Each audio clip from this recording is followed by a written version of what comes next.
Naging matagumpay ang pagbabalik ng Indigenous Peoples Games sa Puerto Princesa City na pansamantalang natigil dahil sa pandemya. Yan ang ulat ni Daryl Oclares ng PTV Sports.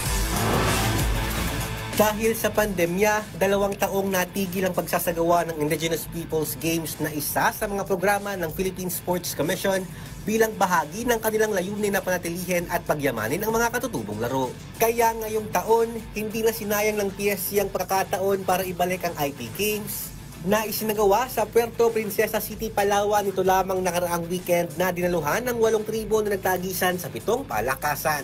Sa paniyam naman ng PTV Sports kay Commissioner Matthew Fritz Gaston, sinabi niya na masaya siya sa naging matagumpay na pagsasagawa ng IP Games. In terms of yung participation, hindi natin makita parang marami. Pero ang isang masasabi ko lang talaga yung mga ating mga participants in the different tribes, talagang masaya sila. If I would rate it between 1 to 10, I'd probably say mga 10. But it was very good. It was very well handled. Ayon pa kay Gaston, tulad ng nakagawian, plano pa ng komisyon na dalhin ang IP Games sa iba pang panig ng bansa para maabot din ang iba pa nating mga kababayang katutubo. Kung if we can expose our IPs, no, yung mga international peoples natin through games and then show their culture sa mga dances, okay tayo.